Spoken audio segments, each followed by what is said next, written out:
You're listening to the Discussing the Resilient podcast, hosted by Aiden Smalley and William Reid, a competitive 40k podcast for the servants of Nurgle and the fallen 14th Legion. Tactics, meta-analysis, and all things Death Guard.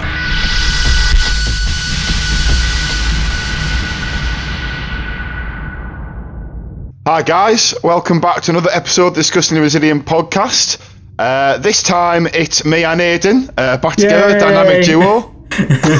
People thought we'd fallen out. Yeah. There you go. It's like Batman and Robin, or maybe Pinky and the Brain. I was thinking if we're a dynamic duo, probably Pinky and the Brain's a bit better. but yeah, so we've got a few things to run through. Thought we'd just keep it quite general, sort of just have a bit of a chat and catch up on how things are going with Death Guard on a whole. And, obviously there's lots of list builds. There's a few things happening, a few events coming up, and also we've had a bit of a. Well, I don't think it's an official nerf with Morty, but because it's come from GW, it looks pretty much like it's going to become official. I mean, what are your thoughts on that, Aiden? Maybe that's a good place to start. Yeah, I'm pretty convinced it's probably going to be adopted by most places. Annoyingly, for those who don't know, basically Games Workshop have made a ruling for one of their events. It's now officially been adopted by UKTC. I've heard rumblings that WTC are going to do the same.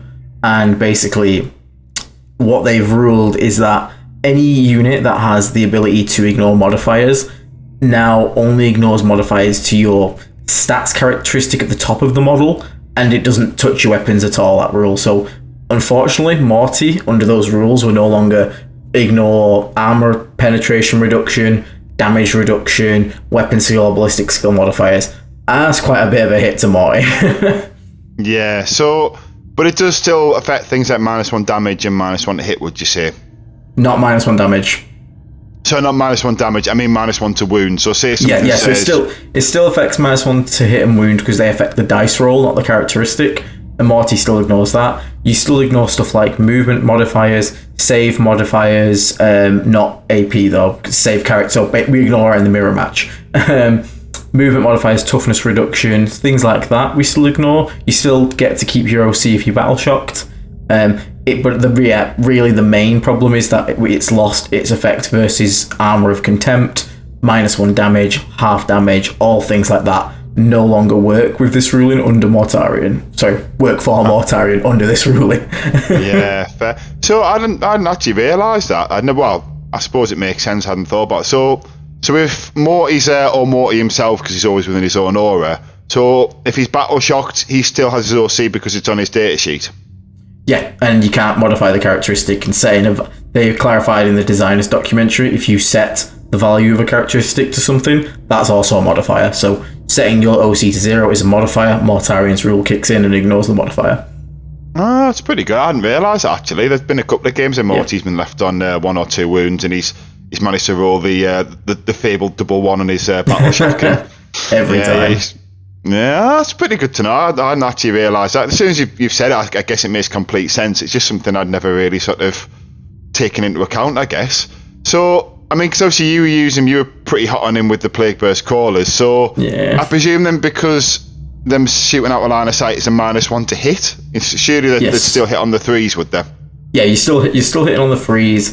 But you will not be able to ignore, like I said, damage reduction, armor contempt, which is the main one probably. Armor contempt is a lot of Marines around at the moment, especially with the new book out. And not being able to ignore that is quite a big hit. And unfortunately, it means you're going to have stuff like Redemptors saving las cannons on freeze, which is bullshit.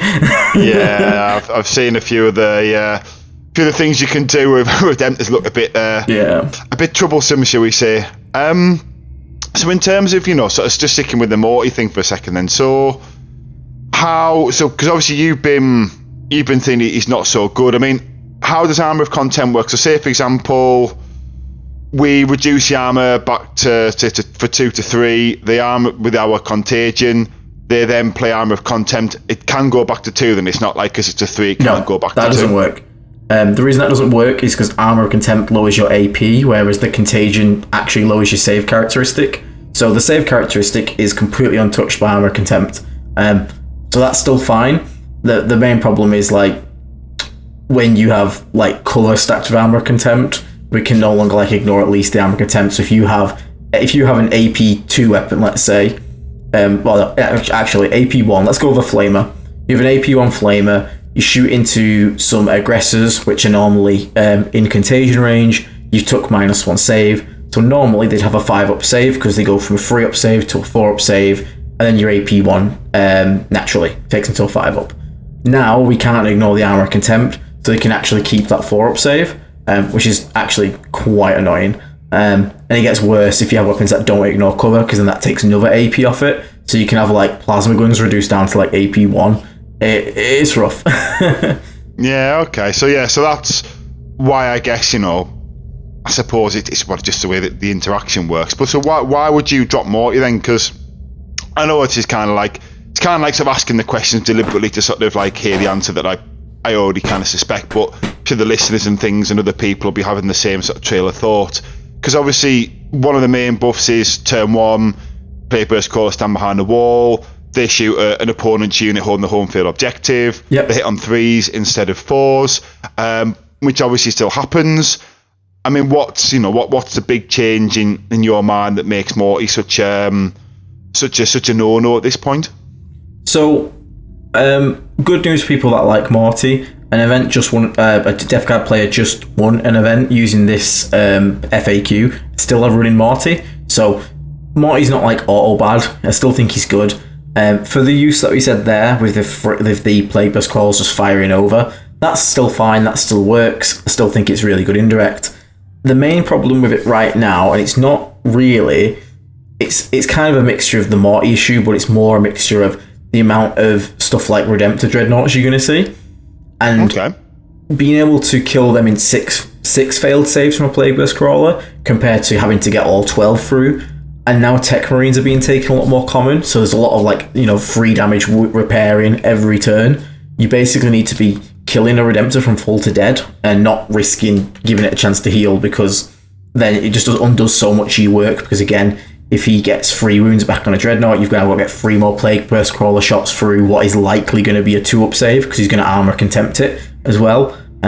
So being able to, in the past, you could, like, if you landed a Boil Blight on a Redemptor and the Contagion, because obviously Boil Blight, you can drop them to 4-up saves with Plagueburst Crawlers, because your AP1, you ignore cover, so they're -1 save, so they go from 2s to 3s, AP1 to 4-ups. They can't armor contempt it because Mortarion, and you're ignoring the cover, so that's not there.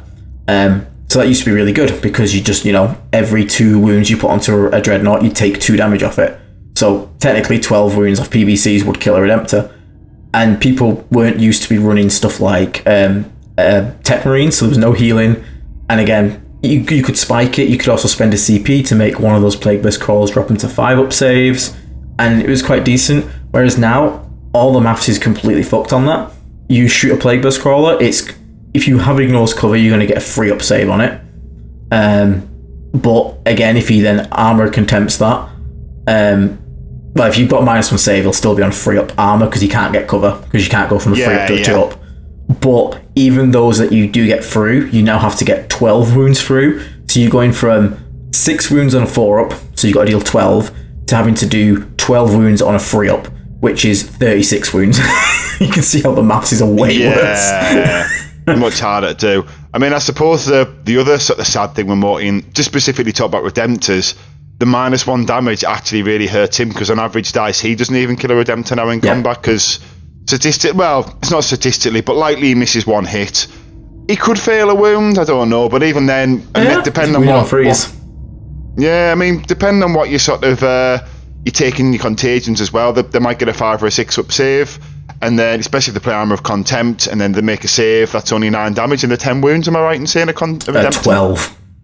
So there you go, yeah. So because the -1 damage and he's only got 5 attacks. I'm just going to double check. I am 90% sure the toughness 10, 12 wounds. Every time I say something, I'm pretty sure until I say it, and then I'm in my head, I'm 11, let's have a quick look. Redemptor Dreadnought, I hate you. No, they are 12, yep. Toughness 10, 12 wounds, 2-up save. Ugh. Gross. -1 damage. Yeah. So, I think Will's headset's just died, so I'm just going to ramble for a second while he sorts that. So yeah, basically, Morty himself isn't awful. I don't think he's bad. He's still ignoring -1 to hit, makes indirect still good. You still ignore anything that's -1 to wound. But the main problem comes in when stuff like Redemptors do exist, especially in the quantity that they are at the moment. We're getting a lot of them around. Iron Storm Detachment for Space Marines, which is like the vehicle-focused one, is very popular at the moment. It's very kind of like the Brainless build. No offense to Space Marine players. Iron Hands build has always been the Brainless build. Kind of just the way it goes. It's dead easy to put together. It's kind of like just walk around, point and click. And it also, unfortunately, has the other negative effect of making us much weaker against stuff like Yin-Khan, Avatar of Cain, because previously, Morty's great thing about that was you could ignore the half damage reduction those models had. So you got pushed by a Yin-Khan, it's teleported into your back lines. You could have Morty there ready to charge it, and then he'd have to actually respect Mortarion, because Mortarion's going to do flat 4 damage each swing. All it takes is 3 failed invulnerables and the guy would die. Whereas now it's going to take 6 failed invulnerables and Morty only has 5 attacks, so he physically can't kill him in one go, unless you get really lucky and exploding 6s. So that's not great, obviously. It's going to cause a lot of issues. And it's kind of just overall reduces efficiency, especially like Votan as well are going to get Hammer of Contempt, Space Marines get Hammer of Contempt. All these things just stack up and you start questioning, because Morty's never been great in combat. Morty is an okay in combat with okay to meh shooting, but his main thing was that he gave out the aura of ignore all defenses and reroll 1s to wound. Now it's ignore some defenses, but not the really powerful ones. -1 to hit is great to ignore, but it's not like the most impactful. Like a lot of things in the game have -1 to hit. It's more common for a reason, because it's not as powerful. -1 to wound is very strong, but it's quite rare compared. Like our own Terminators have it. Some things have it, like Lich Guard, Warwalkers. It's nice to ignore it when you ignore it on that, but mainly you're looking at things that are halving damage, reducing damage by 1, reducing AP, all these kind of things that Mortarion, unfortunately, has taken a nerf back to the knees. It's actually not crippled him. You can still use him. Still think he's viable and fair. He does work. Like I said, the event was just won by a fella running a heavy vehicle list. I'm hoping to get him on the cast. And he went 5-0, first place, using Morty still. So it's not like he's fully dead. But it's kind of one of those whereas before I would personally look at it and think Morty is 100% auto-include, you're always taking Mortarion. Now I'd start to look at it as Mortarion is more of a maybe rather than a always yes. And basically, because of that, it starts to become a question of 325 points, which is still stupidly cheap for like Morty, but 325 points in Death Guard is a lot. It's like, 3 full bloke drones with change. You can get lots of Plague Marines. Looks like you can get 2 full squads of Plague Marines, 20 Plague Marines for that much.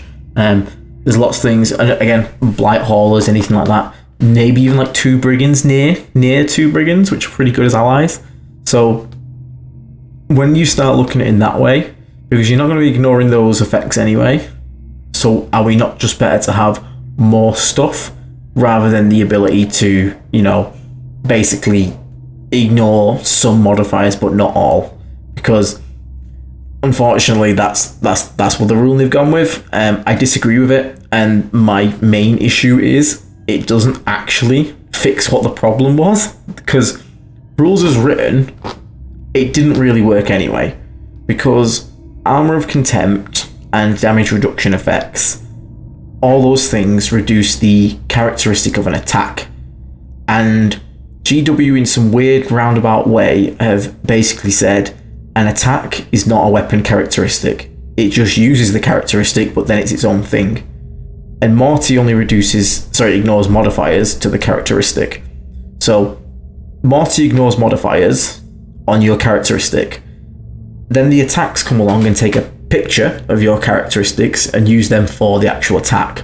Then the modifiers go onto that attack, and at that point they can be modified because they're not part of the characteristic, they're just something that was using the characteristic in the first. It's so dumb. Like, I don't get why it's done in such a weird way. It's dead convoluted. Simplified, not simple, my ass. But that is the main issue I have. It didn't even fix the issue. If they would have just said, oh no guys, we want to clarify, you don't get to ignore modifiers on attacks because attacks use the characteristic but are not the characteristic, that would have fixed it. That would have just clarified the rules as written, and, you know, happy hunky-dory, we're happy with that. Unfortunately, they went with some weird convoluted route with it, and yeah, we are where we are now. Will, I can see you, I hope you're back. Nope, he's not back. I can see him, but I can't hear him. I don't know what's up with his headset tonight. So, yeah, the FAQ is what it is. There's a couple of things in there. One thing that we can actually technically use is that your opponent can't use any abilities or stratagems that come off you finishing a move. So a lot of units have rules that'll say something like, if an enemy unit finishes a move within 9 inches, you can move 6 inches away or something like that. And they've clarified that when you move as normal, that does trigger, but anything that requires you to be set up, so deep strike, disembarking from transports, they don't actually trigger those rules because they're not a move, they're counted as being set up. So if a unit, for example, had the rule that was, if an opponent finishes a move within 9 inches, you can move. What you can actually do now, drive a Rhino up to 9.01 inches. You can then disembark 3 inches into that 9, and they can't run away from it. So then you can shoot them, grenade them, do whatever you want, which is quite cute. Also means Land Raiders, for example, can drive up again 9.1 away. You guys get out 3 forward, so you're 6.1 away. They can't react to it because it's not a move, you're just being set up, and then you can charge them. So you can get around those rules, which is kind of cute, kind of niche. But if you manage to pull it off, you know, Bob's your uncle, bonus points for you. Part of that, I don't think there's too much actually extra. Will is looking so. Oh yes, there you are. What was it, Will? I'm so sorry, Marv. My computer did some updates earlier today that forced me to take the new version of Windows, and it looks like none of my apps or hardware works anymore. But hopefully we've got it. And if it looks like I could hear you for a little bit there, it looked like you held the fort pretty well. But if there's a bit in the middle that we need to edit, I can nip that out. So no, it should be all right. Nice one. So yeah, continuing, like I say, I feel like you're on a bit of a floor there, so apologies guys to have had that awkwardness. It's okay. I was just saying they made a rule, they made a ruling on the FAQ about, you know, rules that if you finish within 9 you can do something. So like if you move within 9 of Eldar Rangers, they get to move 7. Yeah. They've ruled it now that stuff like deep strike or coming out of a transport doesn't trigger those rules. So if you can roll your Land Raider up 9.1 away and get out the 3 within the 9, they can't react to that, which is strange. But it's a weird ruling. Mate, welcome to GW. Apparently this edition is just full of weird rulings. Like, it is weird. I mean, I can see why it's good to know about from an opponent's point of view, because obviously you can sort of, it's not like a gotcha because obviously it's in the rules, but if you can sort of catch an Eldar player out who thinks that they can phantasm when they can't, for example, or I suppose the better example is a Reunite one, isn't it? So I guess... Yes, Mr. Delos. So if you stop just outside of 9 inches, get your 3, so it is a 7-inch charge, but then don't move again, they can't pop that, can they? Because technically it wasn't a move. So Rhino's getting a lot of value in the Reunite matchup then. Yeah, now do bear in mind that you can still be overwatched, because Overwatch has the caveat of if an opponent starts or finishes a move or is set up. That's the difference. They have that extra caveat of or is set up, so you can't get out of a Rhino and not be overwatched. You can still be overwatched from that. So just bear that in mind. It's not a full get out of jail card.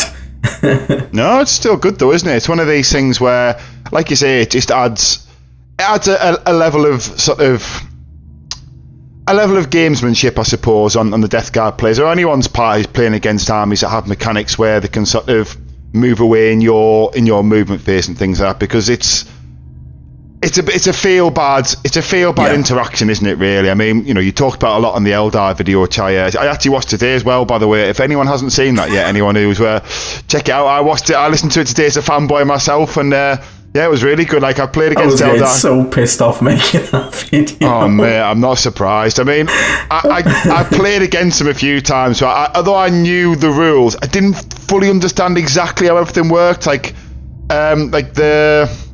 Oh god, it's just I'm terrible with the names of stuff. The mini dreadnought guys. The Warwalker things. The 10-man unit. They're like Wraith. The Wraith Guard. Yeah. Wraith Guard. Yeah, I didn't realise the character gave them a lot of their buffs. I thought that was just. It's a Tallyman, a Biologist Putrefier, and a fucking Plague Surgeon in one for the same cost as one of them. Like, what the fuck? Oh mate, it's ridiculous. It's so stupid. Like when I realised that, I was like, wow. Like, why do they get such ridiculous synergies with like an OP as anything army rule? I mean, like I'm trying not to swear, but like, for fuck's sake, I'll just get it out there. Like, why do they get Fate Dice and Master Artisans and all those other rules? And then the original points costs were like busted as shit. Mate, like, Fire Prisms at 125. I mean, people complain that Lancers at 160 were like cheap. Like, why is a Fire Prism 120? No idea. So why was it? It's especially like it gets Master Artisans, and then its actual rule is inbuilt free reroll to hit and wound. So you have 2 free hit and wound rerolls on your 2-shot anti-tank weapon, which is AP4 strength 18 flat 6 damage. Like, what the hell? So stupid. Like, it's not even if it was like D3 plus 3, I could stomach that. No, just flat 6. Just flat every time 6. It's just fucking dumb, innit? Like, there's just. I mean, there's. I think 10th edition. Because, at the start, I think everyone was a bit down on it. Anyone who... Yes. I think even Eldar players were down on it, because even though the game was almost made for them, it was too easy, wasn't it? It's like they were just playing against other Eldar players. Yeah, it's not fun. And everyone hates playing you, so... Yeah, whereas now, I think 10th is in a really good spot. As much as Eldar are still busted as shit, at least it's not as bad as what it was. But yeah. We do forget how far we've come, though. I mean, like, to think that what we're talking about now with Eldar... it still exists, but to think like this is a toned down version, it's mental to think. But at the same time, Death Guard have found their feet in the meta as well. I think one of the most exciting things about Death Guard, so I was talking to a few people about this, and a lot of people that I know are getting a bit fed up with their army, shall we say, in the sense of saying, there's just one build and it's generally just 2 or 3 units or models that that change out. Whereas Death Guard, you can build it so many different ways. Like, so just for example, Will, we've had recently Max Gvis and PS Condren both go 5-0 with a Plod squad build, so that's like Plague Marines in MSU units in Rhinos. Scott W. Toby's just gone 5-0 with a Demon Engine and Morty list. We've had I've had myself like results 4-1 in with stuff like Morty, Plague Burst Crawler, MSU troops. Like the build variety at the moment, like, and the guy who's just went 5-0, he like brought a single brigand along just because he was like, I want a brigand. Oh, I saw that list. He's got the Mythic Blight Horse as well. Yeah. It's got haulers. Like this is genuinely not an issue we have as an army. There's so much like viable stuff. It's great. Whereas you haven't even mentioned Sam Boardman and Innis's style, the party bus, like, and there's probably stuff out there that we haven't even seen yet, or haven't that thought fella of. Went 5-0 with the full pressure build with triple lawnmower, triple carnivore, and Morty. Yeah. It's so mad, many things. It's great, but you're right. You see other armies that are like, I can play this crisis suit bomb, and that's it. That's my list. Like, that must be so depressing. I know, and this is it. But then there are other books. See, I also think that Eldar are one of those weird books. Everything is so broken, which is why it doesn't matter how many times you nerf them, there's always something just under the surface waiting to rise up. But the good stuff is so good that why would you ever even consider those other units that you don't see? Because even though they're probably still good to compete at a 5-0, but then you have to think, whereas you can just put these units on the table, have these incredible synergies and interactions, rerolls for days. I think that's one gripe I've got of 10th a little bit. I mean, I think Chaos Space Marines seem to have a couple of builds. The Curtis Cultist and then the Elite Infantry and then... Yeah, the Chosen MSU with lots of Chaos Laws, and you got like the classic Forge Fiend Obliterator list. Yeah, and NIDS as well, but I suppose NIDS have got a codex at this point, so I think the codex is help. I will say as well, another thing I'm impressed so far is none of the codexes that have come out seem turbo busted. Ironstorm's one of those things where I think Ironstorm is going to feel very unfun for people that don't know how to deal with triple Redemptor, triple Whirlwind. Yeah. I said it before when you weren't here. I said it's a kind of a brainless list. You kind of like just go, here's all my vehicles. And Iron Hands has been that way forever. Like, no offense, Iron Hands players. I'm sorry. It's Babby's first gun line. Like, you just put vehicles down and you shoot. Like, the end. Anyone who played against Iron Hands in 8th, I'm gonna say, like, they can all the offence in the world Iron Hands players. If you play them in 8th, you're a bad person. I'm just winding you up, Iron Hands players, of course. Play what you love. But yeah, sorry, I didn't mean to cut you off. That's alright. But at the same time, like, so far it hasn't been as oppressive. Like, what I listen to, I don't know if anyone else checks out Meta Monday. Every Monday, Guy does an article on all the events that have been like decent size with all the results. And I've never seen so many factions winning events or top 10ing. Like, I legitimately think maybe like what's an actual like not great army, like Drukhari Sisters. And even Scary just went 5-0 with Drukhari. Sisters, nice. You say that, but they just won that massive tournament. I can't remember, Salt Lake Open. They won that one. Is it like the weird, like, is it kind of how one of the Death Guard builds? It kind of like Russian dolls? Is it kind of like rhinos pushed with like sisters, and it just kind of, it's just like activation burn? I still think. Yeah, but the thing is, like, I do wonder as well if the Death Guard viable list is so wide because we were so bad, we kind of just had to experiment with loads of different things. And I wonder if the armies that were already doing good and are still doing good are just using the same list because it's just kind of all they know. Yeah, that might be right. I think because you look at the Eldar book, like you said, there's so much bullshit in there. Like, you nerf the current list, they'll find another list 100%. But why would you? And that's what I think's happening. Yeah, I think that's true. I mean, I think you make a valid point there. Like, there's a lot of people that are sort of playing Death Guard now. For example, no one, well, with the exception of some very elite players, looking at you, Manny Chima, who can sort of get an army from no models to the full army that they can dream of and think of within a fortnight. There's very few people who can do that. So the people who are doing well with Death Guard now... 120 racks. yeah, in 5 days. But yeah, I think it took him longer than that, I presume, to get it. But yeah, I do know Manny, but he's a nice guy. But anyway, continue the point. But the people who've been playing Death Guard, can't just pick up a full 2,000 points off a shelf 9 times out of 10 anyway. So they've obviously had the army there, and like you say, it leans into the fact they probably have been playing it and kind of whacking the hell off a brick wall.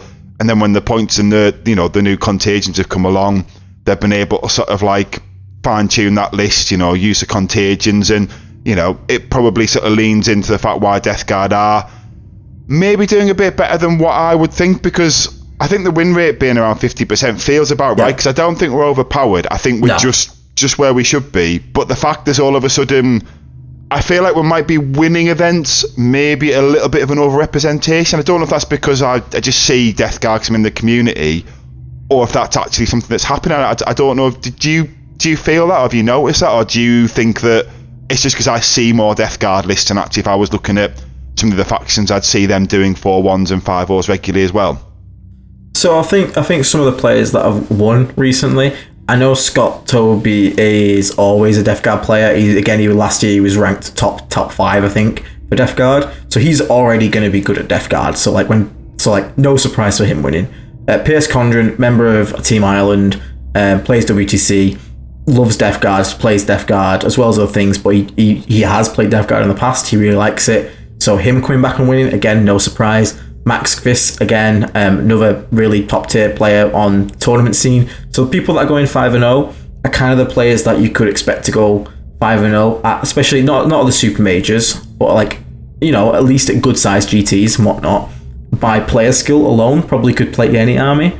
So I don't think it's necessarily just like anyone can pick up Death Guard and go 5-0. I think it is still majority of players are probably going to get 3-2, but that's a lot better than where we were, which was like 1-4, 4-0-5. I mean, but we said on this podcast, like going out the gate of 10th, where if you go 3-2 at a GT, that's effectively a 5-0 with the Yeah. meta army or most of their armies. And the fact that people are actually doing it now, it's just a really exciting time. But I think you do still make a valid point, you know, like LGT and some of the larger events do show that once you get to that sort of like saturation of players and good players with good lists, Death Guard are still capped out. For example, one name drop Manny Teamer again. Whatever Manny Teamer is running, the best Death Guard player in the world is very unlikely without some kind of good dice to beat Manny Teamer running a meta list.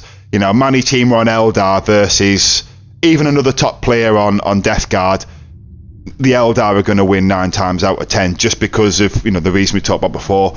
We're good. We're exactly where we want to be. 50% win rate. We're in the middle, but there are still armies popping their head out and overachieving on that 50%. There needs to be a little bit of... There's still a little bit of nipping and tucking. I mean, maybe that's a good thing to talk about. I mean, because obviously Orcs, you know, they seem to be a bit prevalent.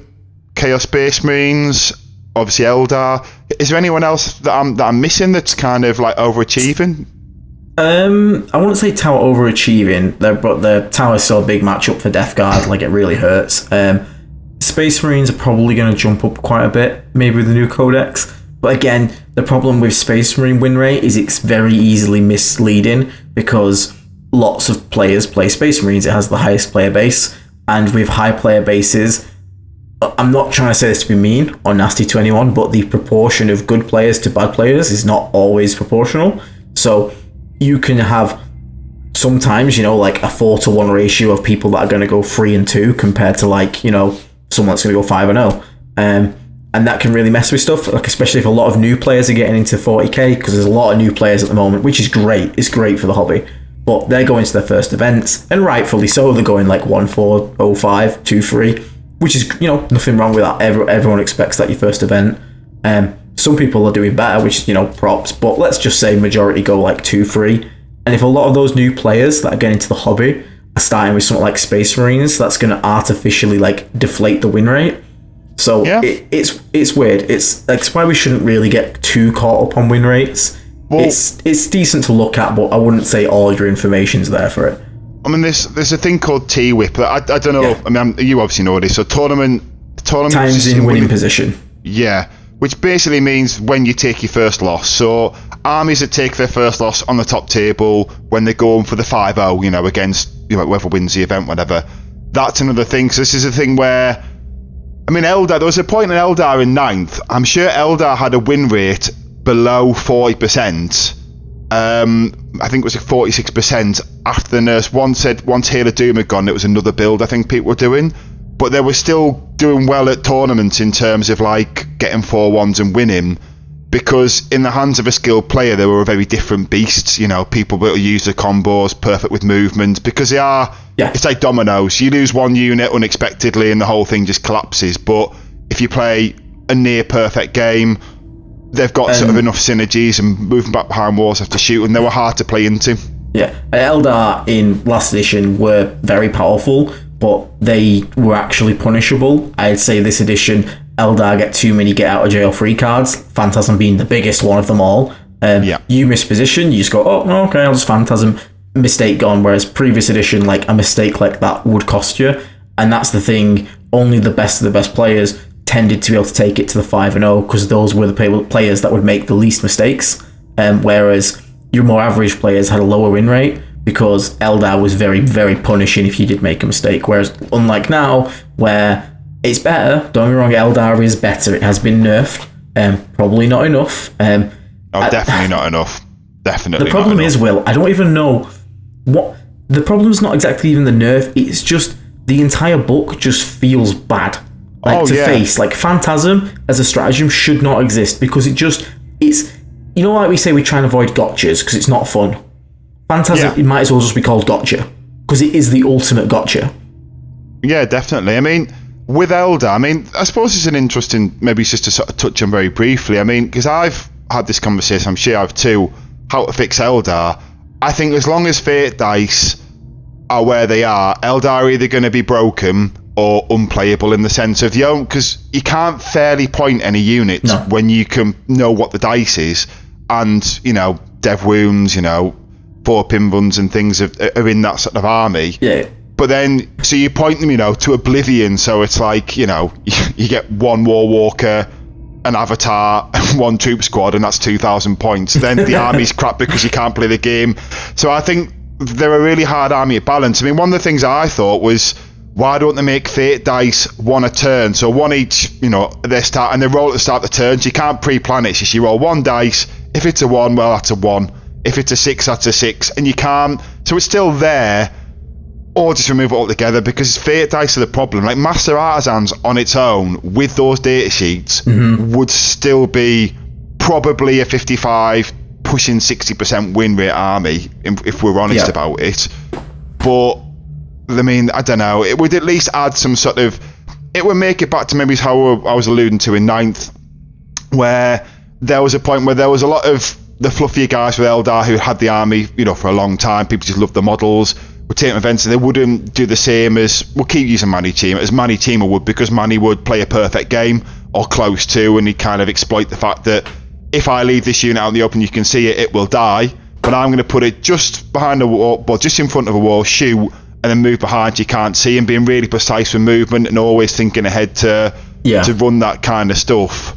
So I don't know. I mean, what are your thoughts in it? I mean, where would you nerf Eldar? Because it links nicely to the video you've just done as well. Oh God. The problem. You're right, because the problem is you can't balance the army and fate dice exist, because there's a big difference between a D6 plus 2 damage Bright Lance on a unit and a flat 8 damage Bright Lance. And as long as fate die exist, that's basically a flat 8 damage weapon, because you're always going to use a 6 on that when it goes through. But at the same time, when you don't have the fate dice, it's nowhere near as good. So how do you balance that? I don't like dice manipulation anyway, because the thing is, and this is, remember when we had the interview with Innes? Innes said, basically, the difference between a powerful army and a weak army in terms of like power is the powerful army can make more fuck-ups and more mistakes and get away with it. And fate dice massively skew that, because you can undercommit firepower to something, but then you squeak one through and you go, oh, okay, right there, flat 8 damage, bang, it's gone. Or you can get caught out, the guy shoots you with, a brigand, it hits both your fire prism, it wounds both, one does 10 damage, so your fire prism is going to die to the next one, and you just go, oh, I'll auto 6 the save because I've got cover. There, spiked it. And things like that, in a dice game, being able to just pick your dice, I mean, it's literally loaded dice. You think about it, we take loaded dice, well, we don't, people do, to guarantee a success when they need it. You use it for key moments, and that is what fate dice are. You guarantee the dice in key moments. And while you can do that, it kind of makes the game just feel unfun, because it's like, okay, I'm going to take this Hail Mary, I'm going to go for this 11-inch charge, and I'm at the whim of the dice. And the Eldar player's like, I'm going to go for this Hail Mary, I'm going to take this 11-inch charge, and it's automatically happening. Yeah, it's not a Hail Mary anymore. It's just...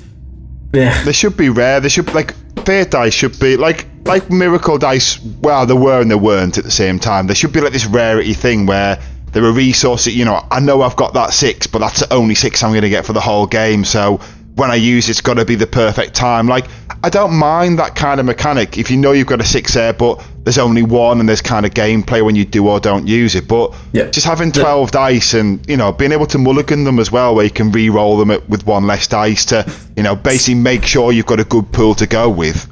People ask, why is miracle dice fine, but you say fate dice isn't? And the problem is, because when you roll fate dice, you know all those results ahead of time. You know how many 6s you've got. You also know you can flip stuff to 6s.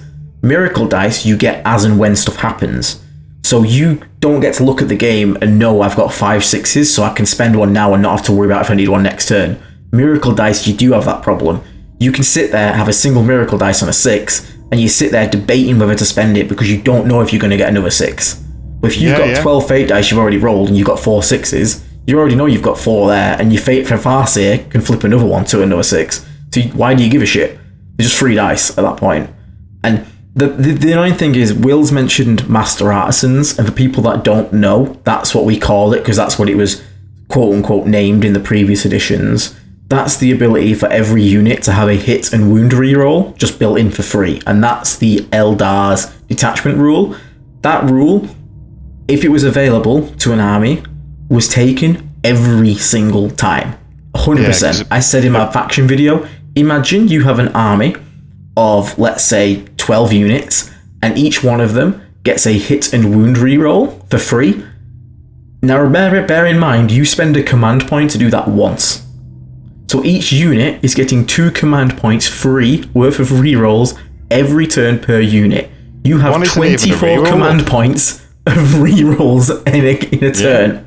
Well, how is that even fair? A reroll, is it? Because if you need to see you rerolling a 3 to hopefully get a 4, it's not it's just I'm just going to get the 4. You know what I mean? It's like, it's the thing is, the FAQ actually, now when they go to use a reroll, they can use you can use a fate dice. So whereas before you'd have to commit the fate dice before rolling, so you don't get to see if you naturally roll it first. Whereas now they can naturally go to roll it first. If they get it, cool, they don't have to spend the fate dice. If they don't get it, they go, okay, I'll use my reroll and use a fate dice. Yeah, it's why?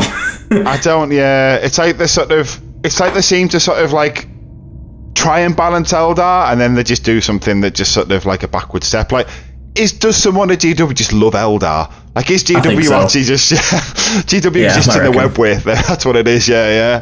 They just let's move off from Eldar. Yeah, let's ranting all night. Yeah, no, it's a good point. But I mean, it talks about the reliability in the game, though. Links back to what Death Guard can do to be reliable, because everyone's, well, not everyone, but a lot of people are starting to take the 5-man Plague Marine squad because it's throwaway, and that's the one thing that we get reliability on. You know, I can move this and I can put 10 OC on a point, and that's something that's really good. I suppose that links back to a little bit. That's why maybe Morty still has a little bit of play in some lists than others, because, like you say, the fact you can't sort of take the OC off them, which is something, you know, as I've said at the start of the video, I hadn't really thought of, but now I have. I think it's got a lot of value there. I mean, I think some of the other sort of the other hot topics that are kicking around right now. I mean, I suppose actually, I don't know what I missed when I was trying to have my headset problem, but I mean, what about World Eaters? Because Aiden's playing at a tournament this weekend. I'll be TOing it, and World Eaters are the hot topic, or at least for round 1, World Eaters is going to be the hot topic. He's playing against a guy called Alistair, who's one of my teammates at Team Stonehammer. And I don't know, Ian, I mean, you got paired today with him. Have you had a chance to look at the list? Any thoughts on it, or? Yeah, so he's obviously got Angron, he's got the usual characters, and then a lot of 8-bound and 10 Terminators. I think there's 15 8-bound. Well, there's 12 and then 3 Exalted, and then 10 Terminators.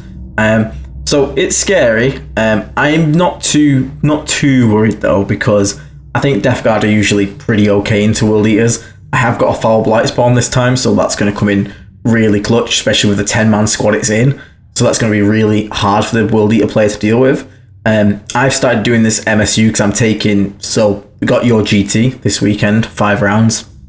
I'm taking a Plod Squad build, so MSU Plague Marines. I've done it a bit different than Pierce and Max, so they all went for 5-mans. I've gone for 4 5-mans and 1 10-man, just because I like to have that hammer unit when I need it. It's an anvil as well, to be fair. If they don't bring out a line of sight, you can just put it up. There's always, in the UK terrain, there's always one objective behind cover, and if you can get them on there and just keep them there, unless someone's got, like, maybe, you know, Plague Burst Caller or Whirlwind equivalents, or, you know, Night Spinners, whatever, then generally they can just exist there, and it becomes a sort of, this objective is a no-go zone. Yeah, because if the World Eater player charges me, I fight first, and 10 Plague Marines with a Biologist Putrefier on an infected objective marker will kill anything. Sustained hits 2 on 5s, you're gonna die. So that would be interesting. I'm dead interested to play this list, so I'm running Mortulus. Again, not because I think Morty's awful, he's less good, but I want to try it. I want to see. It's that age-old question, Will, that we've been having, which is, what can we do with 325 points? Because it's a lot. Is Morty better than 2 Predators and a Sorcerer? Because that's near enough where it comes to in points. It's like 5 points difference. And like you say, it's not that it's definitely better to take the other stuff. I think it depends on the build and what Morty's role is. But like you say, if he was there to, you know, make sure your Plague Burst Crawlers always had 2 damage, or that your, you know, flat 3 damage Predator autocannon shots were going to always be flat 3 into Terminators, you know, etc., then, you know, obviously he's gone down, especially if you're already sort of teetering and you were thinking, you were looking at other units, and maybe that, you know, because you can argue it's a small nerf in some builds, but maybe that small nerf is enough to sort of push him back behind other units, especially as I think you mentioned on the Eldar video, and as we're seeing in lots of other sort of Death Guard lists, with the prevalence of things like biologist putrefiers and things, people sort of realising how strong they are, and maybe it is better to drop Morty, throw in an extra few plague marines and support with some biologist putrefiers, and just own the primary a lot better. I mean, it's a very fair argument. It certainly sounds that's what you're planning to do with your list. Yeah. Basically, I'm trying to lean into as many mortals as I can. So I have a Chaos Lord in there, just to give out some AoE mortal wounds, just with one of my Terminator squads. I've got 3 biologist putrefiers, so that's technically like I can have a turn where I throw 4 grenades, because obviously them 3 plus the natural one. So that on average alone kills a Redemptor, because it's average 3 per grenade, so that's 12 mortal wounds. I've got Typhus dealing D6 mortal wounds, and then to sort of deal with the high toughness vehicles that we're seeing a lot, biologist putrefiers, once again, doesn't matter, you don't need to wound if you just lethal hit on a 5-up. So we try and do that. And maths work out that basically you can quite easily kill Redemptors with grenades and a charge and shooting from a 5-man with the lethal hits on, which is really nice. Again, because you can't reduce damage on mortals, they don't get a single save against it. Armor of Contempt doesn't work against it. So it's all these ways to sort of work around it, and mortals are just always good. Like grenades are just always going to deal damage. We don't have trouble killing stuff like hordes and chaff. We have plenty of anti-infantry flamers on Death Shroud, plenty of melee attacks, sustained hits, exploding on 5s. So to deal with the big tough things, that's why I've on my Plague Burst crawlers. I've thank you for fixing it. I've got 2 entropy cannon Plague Burst crawlers and 1 flamer, whereas before I was doing 2 flamers, 1, just to sort of keep up with the vehicle toughness meta coming in. So I'm really excited to see sort of how this event goes. Like say World Eaters round 1's a nice sort of break, and I feel like I have the advantage in that matchup. It's not going to be free. Obviously still can't just take it easy and mess up, but at the same time it's nice to not have to have Eldar or Tau 2 game 1. Yeah, I think in your list, because Alistair's on my team, you see, is one of my mates. So Alistair's I was talking to him the other day, and I was saying I think his list could really do with a Land Raider. I think as those 8-bound, they hit like freight trains, but they need a delivery system, and delivery system isn't because they're slow and they can't get across the board like our Plague Marines, but for their points they're very fragile, and I think they need a shell. Was my opinion. I was we'll put them in the Land Raider, very much like Sam and Innis were doing with theirs. Drive the Land Raider in the middle, and the Land Raider exists, but then it's a sort of central point where they can jump out and run left and right. Same as people do with Death Guard in some lists. Obviously there's builds with that, and doing it with either characters jumping out as we've seen Innis and Sam do, or the Death Shroud. But I think it's something that would have made his list harder to play into. But I think things like Plague Burst crawlers, they're probably the thing, because normally you wouldn't shoot the elite infantry with Plague Burst crawlers, but I think in World Eaters it might be the one exception, because they're so expensive and they're only 3-up saves. Yeah, and they do melt things as well when they get into combat. They're one of the few infantry in the game, maybe with the exception of Deathwing Knights, once you've spent some CP on them, that can still reliably kill vehicles. And other heavy armoured, elite infantry and stuff. Yeah, I think you get to a point where if you manage to kill 2 in a squad, you can stop shooting it, because one 8-bound is scary, don't get me wrong, but you can usually survive the clap of it and then kill it back and swing back. So I'll be mainly looking to basically get stuff. If I can weaken units to the point where they can't just pick up a unit instantly, then we're in a good space. And like I said, we've got that big 10-man brick. We've got fights first on it, so that's going to be really tough for him to deal with. Rhinos are just going to be tough for him to deal with. He's a melee army. He's not going to be able to crack him. I'm always going to realistically get the charge onto something. So it's going to be interesting, because he can't sit back, because I've got Plague Burst crawlers, but he also can't just charge and kill for free, because he has to pop the Rhinos first. So it'd be an interesting game. I'm looking forward to it, but I'm mainly just looking forward to seeing how Mortius runs.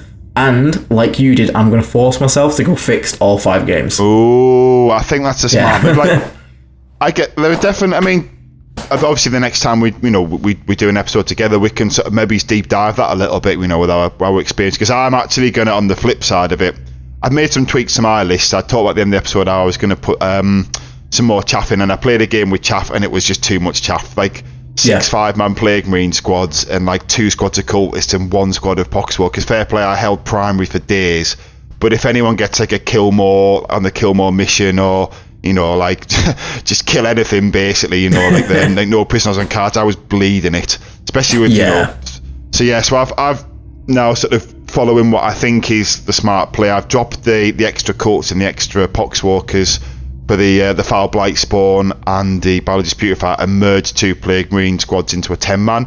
I tested that in a couple of games, and as much as it is a lot of points, especially in our book, it still hits way harder than it should for the points. Like, it's squishy to certain shooting, out of line of sight. For example, in the Death Guard mirror, I don't run Plague Burst Cores, I know most people do.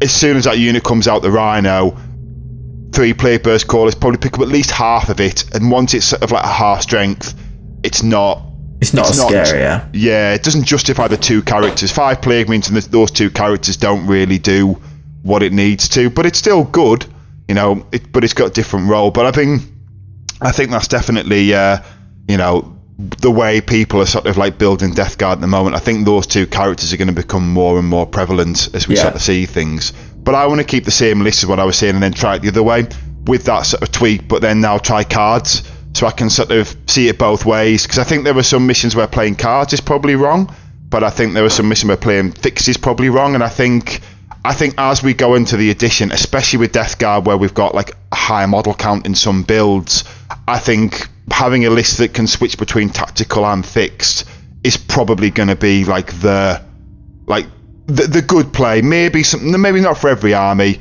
but I think that's going to be something. And then know what are the sort of the situations and the instances where you do one and not the other, looking at builds. But I think that's something we can unpack in the next episode after you've sort of gone through the event and you've had some experiences, because there might be a game where you force yourself to take it and you're like, I'd have lost that, but if I'd have gone tactical, I'd have absolutely smashed it.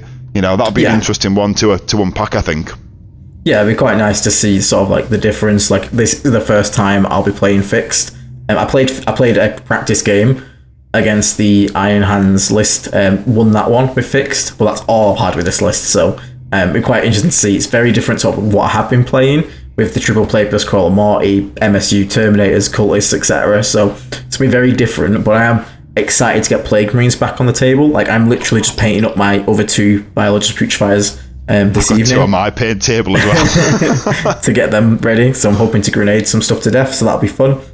But I don't know, I'm feeling pretty good about the game at the moment. I think, as we said before, a lot of armies are viable. I feel sorry for the ones that are still struggling. Sorry, Drakari.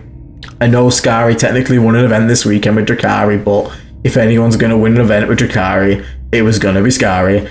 And even then, I'm going to imagine it was like hell for him, probably still. So, but I think we genuinely are getting a lot closer to having like a good, and the variety of lists that are doing well is refreshing. And the only thing, like we said before, I just wish some armies had more builds. Whether that's a case of people not experimenting enough, or whether it is a genuine case of my codex lacks good options, we'll see in the future. But hopefully people start experimenting a bit more, like with Death Guard, and we keep this sort of meta. I fear a bit for the balanced data slate that's coming up in the Christmas January time. Please don't ruin the game. Please just tap Eldar down a bit. Just give him a little tap. Watch this Iron Hands list, please. Maybe give that a tap, even if it's not just dominating stuff, because it might be a really feels bad pub stomper list, which no one likes. Maybe give that a tap. Par that. Maybe I can't even want to say this. Maybe give Custodes something. They are Custodes need something, yeah. I think Chaos Base Marines need a little bit of a tap as well, actually. Yes. Possibly Orcs. Orcs might just be points, so to be honest. They might just have too much stuff on the board, and sort of like, I think they're one of those armies where they're forgiving but not forgiving at the same time. Sometimes it can go against them and it can just sort of like dominoes, because they are a lot of squishy bodies, but they've got so many bodies on the board that I think sometimes they can afford to lose a unit and it be meaningless to their overall sort of strategy, which possibly Death Guard are falling in that same that same sort of archetype at times with Plague Marines and are stuff. so cheap. I know, they just go and stand objectives and die, and just die for Nurgle, boys. That's all you gotta Deny do. those 4 points, and Deny them 4, maybe do a cleanse while you're at it. Sorry. That's it, yeah. You feel really bad, don't you? It's literally like, it's just stand there.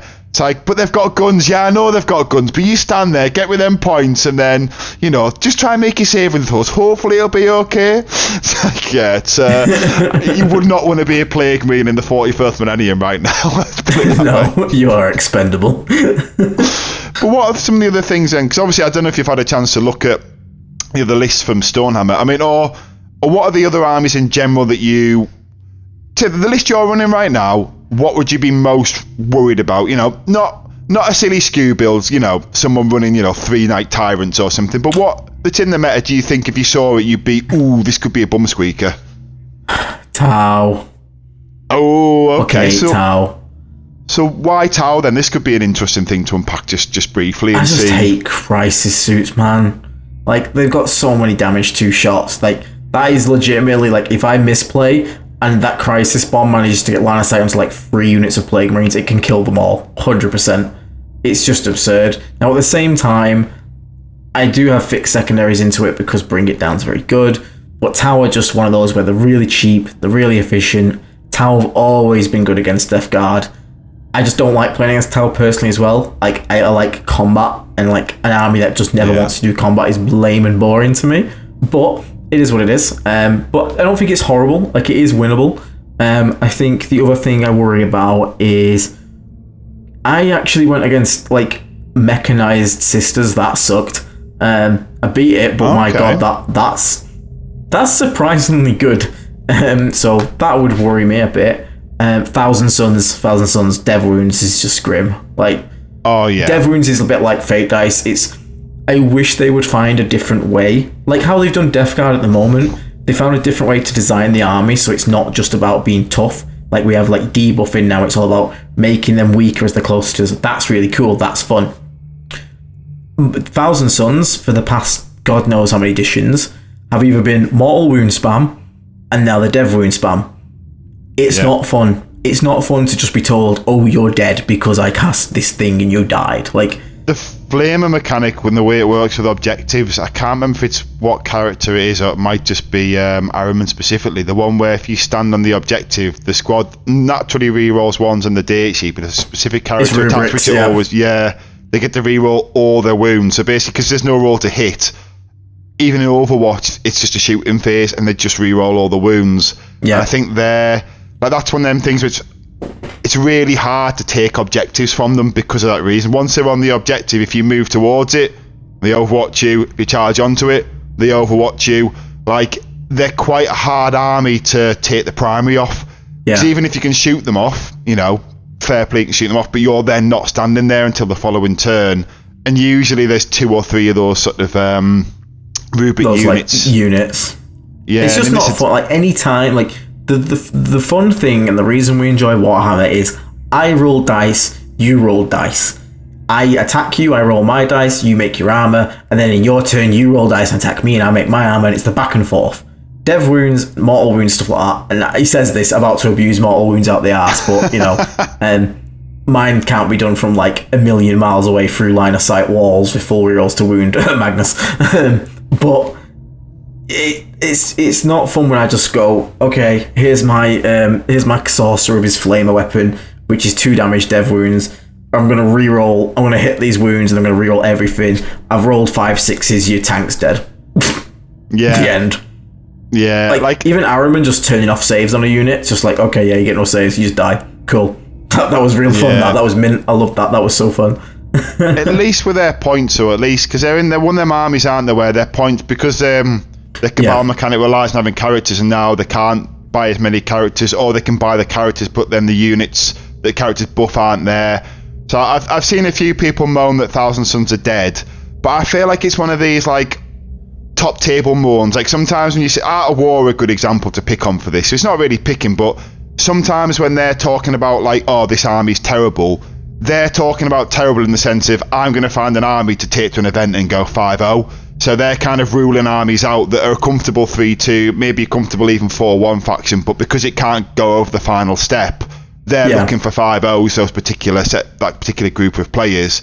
So I've seen a lot of that type of caliber of player poo-poo 1,000 Suns and be, they're dead, they're crap. Oh, no, they can definitely go like 4-1 easy.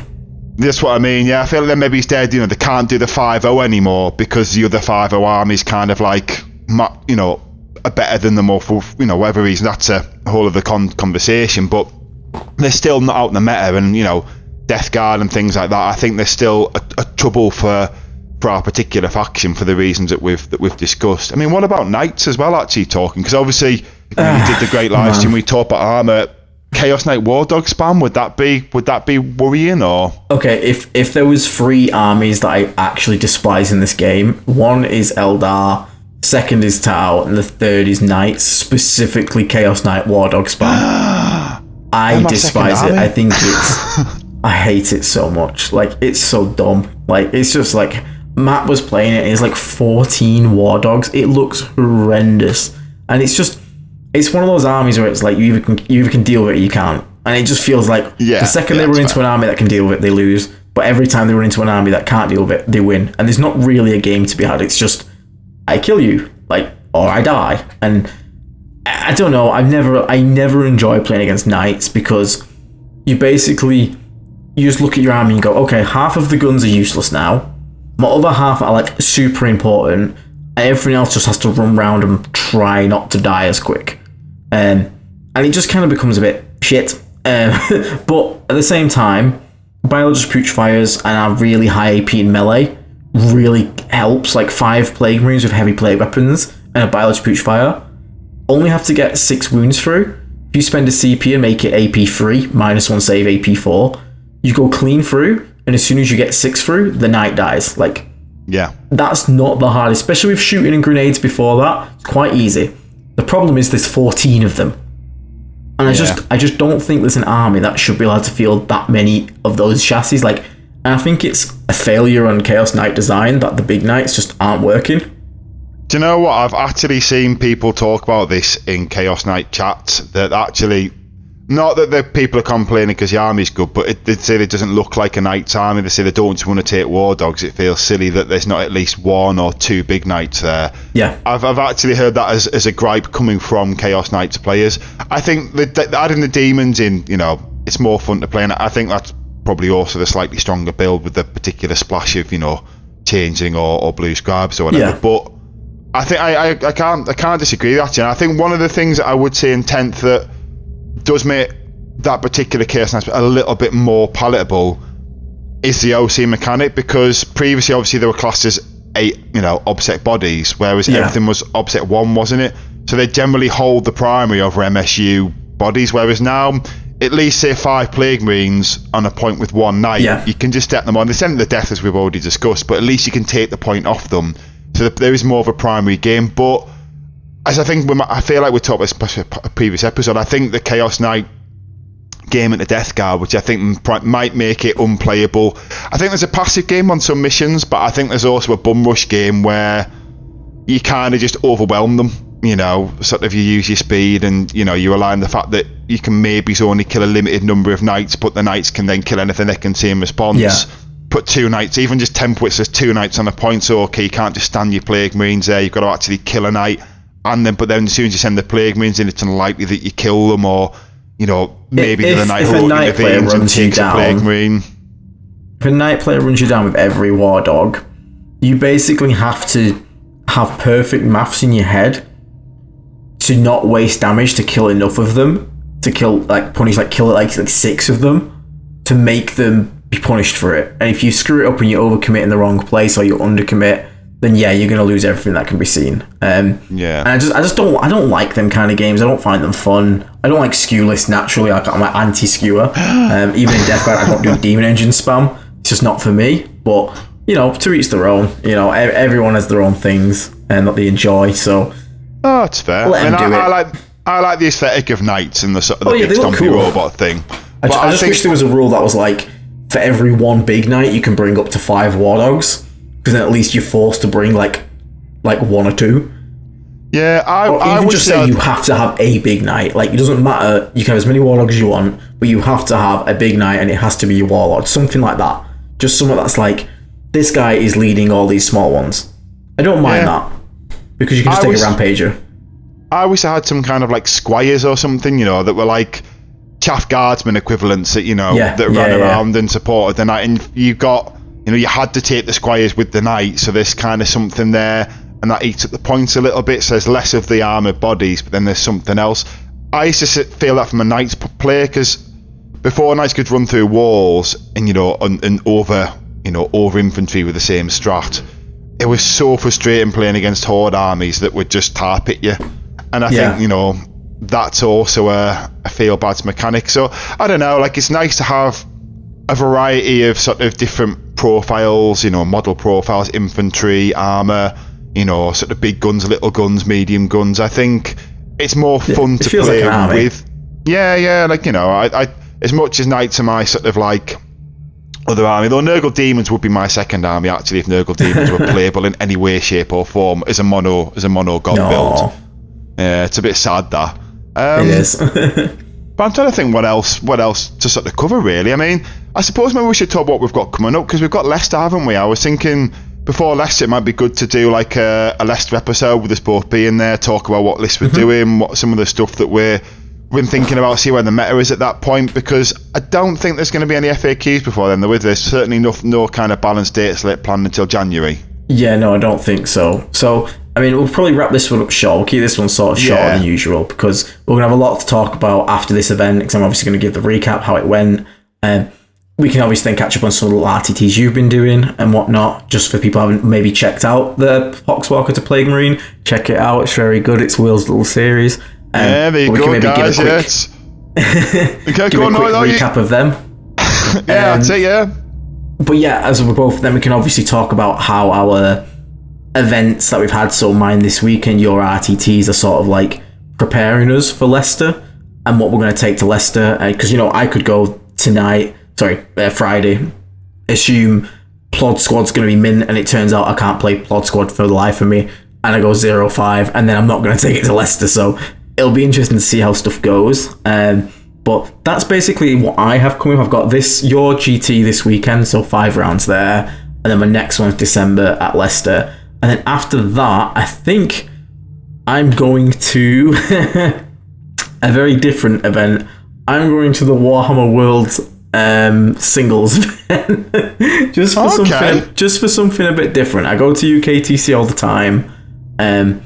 Ben saw that the tickets are going up. They're going up literally. They went up like 20 minutes ago. He said he'll grab me one.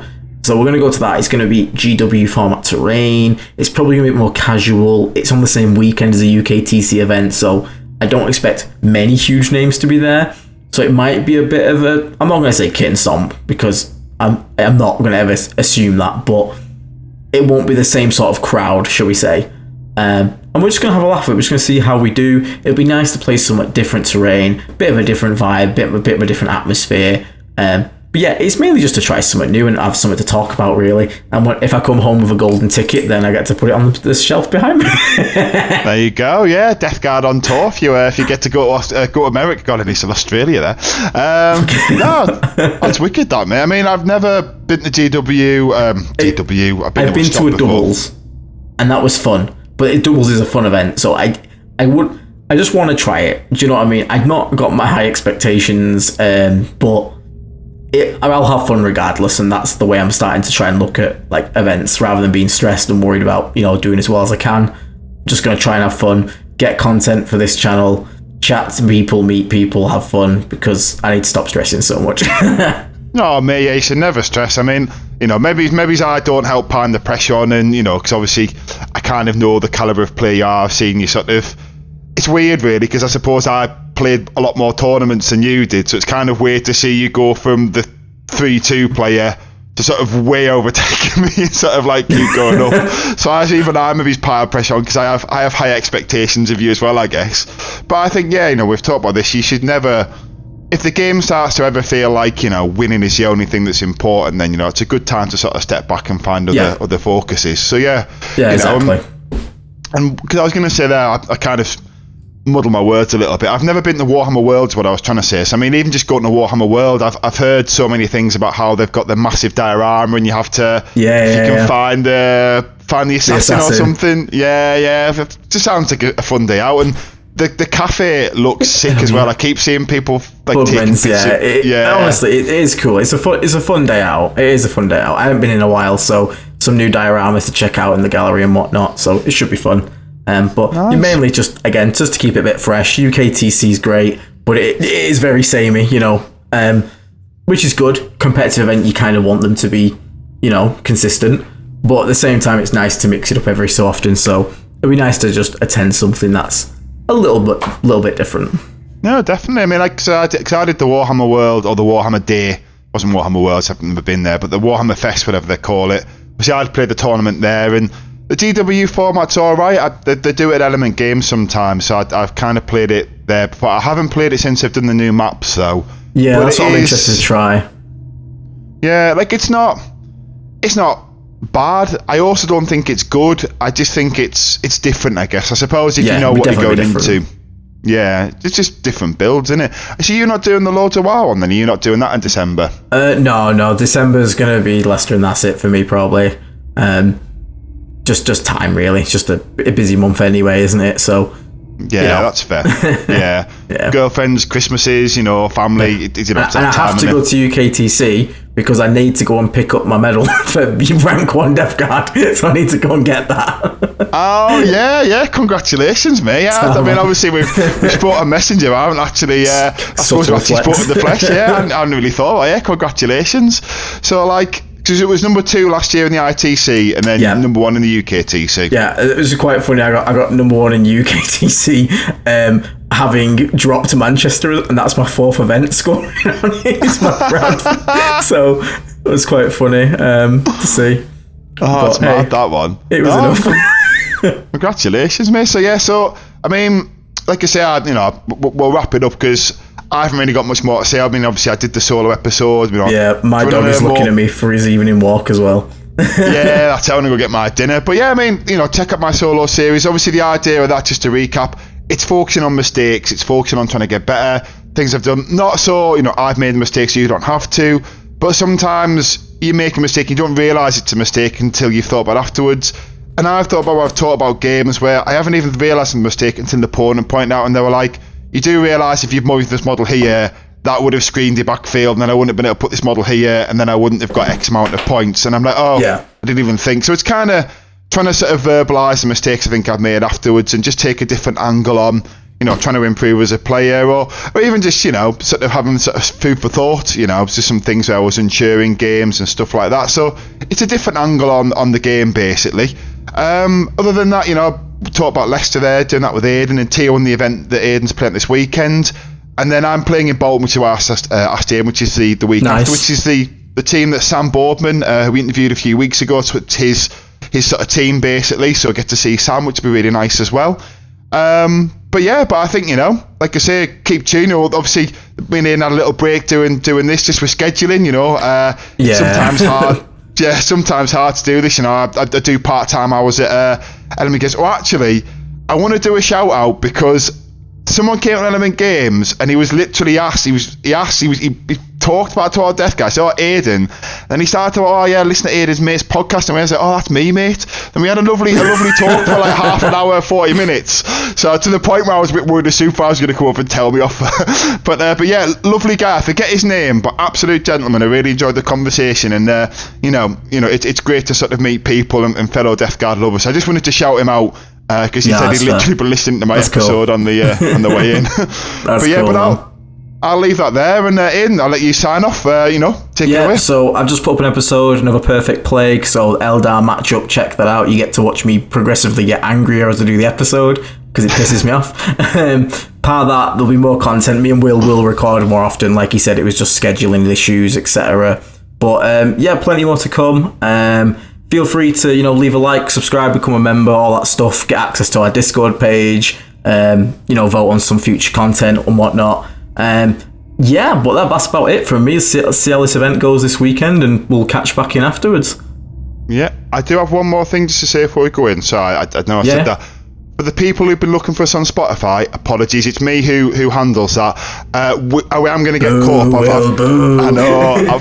I've got them all lined up. So what we're going to do is we've got to square off the artwork, because obviously Spotify's a different shape just for the side series that don't have the main artwork. And what we're going to do is I'm going to schedule them to go up every couple of days. So, and that's including Aiden's solo series as well.